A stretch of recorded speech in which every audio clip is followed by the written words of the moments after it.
Second point, this is to how to measure the impact of the transparency on public sector modernization, for example. At the OECD, we are trying to move from a static description of the situation to a more dynamic picture. We are not the only one organization doing that, and the previous speaker was exactly explaining this type of idea.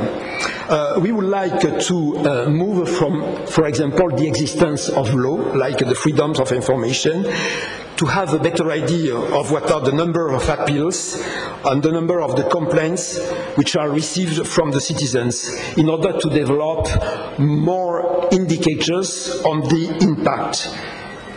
You can see the three figures on the top of the slide. We are more on the second one, on the side of the characteristics. And once again, this is why we have a try in this book to move a bit forward and to go to the impact. And I will provide you with some excerpts of this book on how we have tried to measure a bit more transparency. On this slide, we have put the depths of central, at the national or the federal level, when the level is the state is federal, freedom of information laws. All of the countries, as we have seen in the previous slide, have enacted laws on freedom of information in the OECD, which presume a principle of maximum disclosure of information. However, certain information may be exempted, and here we are with the limits of the transparency. The freedom of information laws contain lists of exemptions that are called class tests, which may apply to justify withholding certain information from disclosure. With the exception of New Zealand, all OECD countries apply class tests to determine whether the information falls within a class of information which is exempted from freedom of information law. The tests applied by the greatest number of countries concern exceptions related to national security, 100%, international relations, 93%, and commercial confidentiality, 93%. With regards to documents referred as internal discussion, these documents are about, for example, the minutes of government meeting, internal departmental communications. The exception apply on a discretionary basis in most of the OECD countries. We have put here on this figure only a set of countries with Chile there in the alphabetical order, but we have all this data for all the OECD countries. Another type of information that we are collecting about transparency is the ease of filling a request for more information, a request put by a citizen. The possibility for individuals to exercise their rights to information depends, among other factors, on the degree of accessibility of freedom of information laws, the ease of filling requests, as well as individual protection granted to the individual. Countries have adopted a range of measures to ensure equal access and ease use of freedom of information laws. In 74% of the countries, is considered a formal duty of civil servants to assist requesters to identify and locate the relevant information in questions. Also, 45% of the countries have introduced provision to facilitate access to information for disabled requesters. For those countries who apply fees to obtain information, 52% of them provide fee waivers reduction. So it tells you that there is this kind of trend in order to facilitate the access to the information. Here is about the proactive disclosure of the information. The President of the Republic of Chile was defining the proactive disclosure of information as being the information that must be publicly available prior to a public request. All OECD countries are proactively publishing public information, and for 56% of them, proactive disclosure is required by freedom of information laws for certain categories of information. And you can see that for Canada, that for Estonia, that for Finland, which are the countries appearing here in this slide, a lot is required by the freedom of information law to be disclosed. The type of information proactively disclosed varies across countries, but budget documents is 81% of the countries. Annual ministry reports is 78% of the OECD countries. Audit reports is 59% of the OECD countries, which are documents which are proactively disclosed. Only a small number, 19%, including Chile, including Italy, Mexico, Turkey, and United Kingdom, proactively publish lists of public servants and their salaries. This is one of the rows on the top. I hope that we will distribute this figure so you can see more easily what is the detail of these figures. Just a few points on corruption, on the fight against corruption. When transparency lacks, corruption strikes. It was one of the points mentioned by the introduction of Madame Labelle. Transparency really is a key element of the OECD integrity framework. And in the recommendations in order to prevent corruption that we have produced at the OECD, for public procurement, for conflicts of interest, for lobbying, transparency is one of the key elements. Shedding light in the process, shedding light in the objectives is a way to fight against corruption. I have to finish my presentation. I will just give you one or two slides of information about the fight against corruption, because transparency in this area is really important.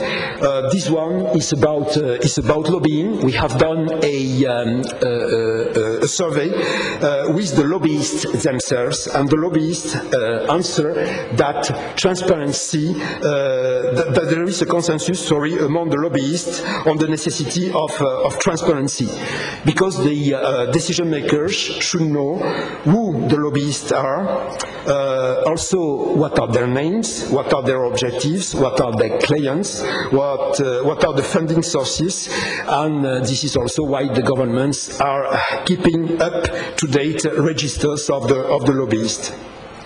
There is a right for the public to know how public officials and institutions make their decisions, and this is also why we are working on another topic, which is the one of the political advisors. Just a few seconds on this one, which is about the level of disclosure of private interest in the three branches of government. We can see that the level of disclosure in the executive and the legislative branches is comparably high relatively to the disclosure requirement in the judiciary. I will not enter into detail, but it's obvious in this type of figures. And finally, the last slide, which is about the public availability of procurement information at central level of government. This is the example of public procurement, and Mrs. Labelle mentioned that this is really very important. This is 30% of the GDP in the OECD countries of the transactions through the public procurement. So this is a lot of money. More frequently, member countries make information available about the tendering and the tendering phases of the procurement cycle, including the law and the policies, and the selection and the evaluation criteria, but fewer countries publish information about the events that occur post-award, means the justification for awarding, the contracts modification, and the procurement spending. Estonia, Iceland, Italy, Japan, and Korea stand out as making the most type of procurement information available to the public. I will end here my presentation, and I hope that the next time I will be with you, I will have the first step of our research, which are really the indicators on impact. But we are collecting this information, and we are really moving to these indicators. Thank you for your attention.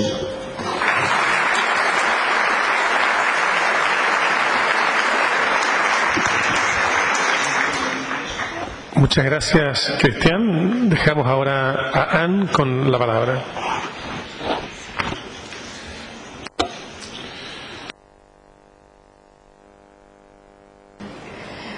Bueno, buenos días a todos. Quisiera comenzar agradeciendo la invitación al Consejo para la Transparencia y felicitándoles por los logros de estos 2 últimos años, porque realmente creo que se ha recorrido un largo camino. Estamos muy contentos de poderles apoyar y compartir con ellos la experiencia que tenemos de trabajar en otros países, y un poco la conclusión o parte de esa experiencia es que una ley de acceso es una condición necesaria pero no suficiente para la transparencia. Entonces hay mucho más camino que recorrer para que realmente la ley se traslade en resultados concretos de instituciones más transparentes y que cumpla con las expectativas de todos los chilenos. El tema del panel es realmente complicado y es como la pregunta del millón, que yo creo que ninguno de los que estamos aquí en la mesa tenemos la respuesta, pero lo que sí podemos compartir es un poco las reflexiones y dónde estamos y cuáles serían un poco los siguientes pasos en este tema.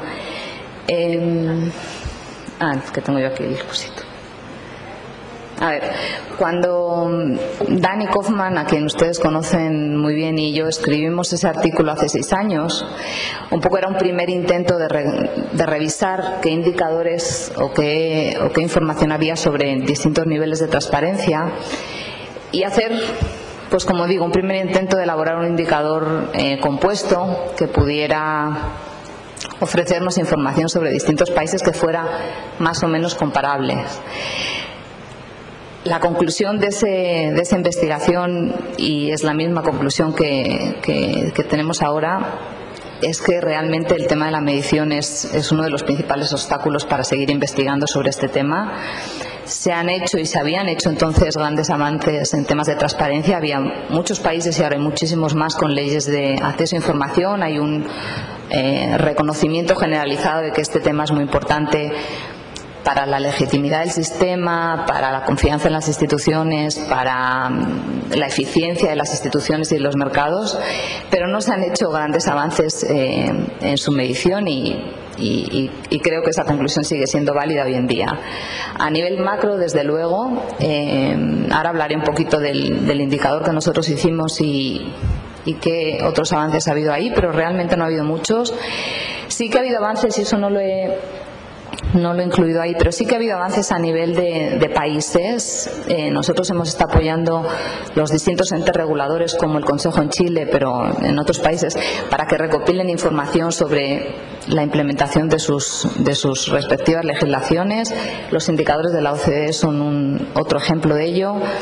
Estamos también apoyando institutos de estadística para que recopilen como parte de sus sistemas de monitoreo indicadores de transparencia a nivel de países, pero para hacer análisis de impacto se requieren estudios más complejos, diseñados de antemano y requieren mucho más esfuerzo de investigación que a nivel de país o de sectores hoy en día no existe mucho disponible. Sí, y eso me ha hecho recordar cuando estaba hablando Cristian antes, sí que hay en algunos sectores concretos, por ejemplo en el tema de adquisiciones, sí que hay estudios de impacto de cuanto más información se disemina sobre las licitaciones públicas, cómo eso repercute en la competencia, en cuántos proveedores se presentan y en un menor precio, pero son como ejemplos aislados. Realmente no hay avances sistematizados a nivel meso, que podríamos llamar intermedios, y lo que sí que hay, por lo menos en el banco y yo creo que en algunos otros centros de investigación, son avances interesantes de estudios de impacto a nivel micro,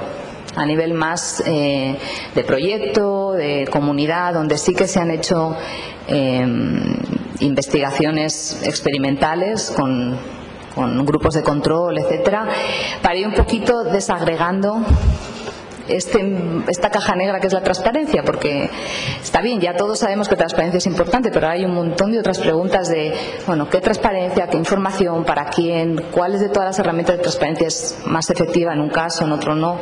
Y ese es todo un mundo que hasta ahora solo hemos podido asomarnos un poquito en estos estudios a nivel micro, porque no hay datos. La verdad es esa, no es porque no hay interés, pero hasta que no seamos mejores en la medición y más sistemáticos, los investigadores no van a poder empezar a analizar esto en otros campos que no sean el experimento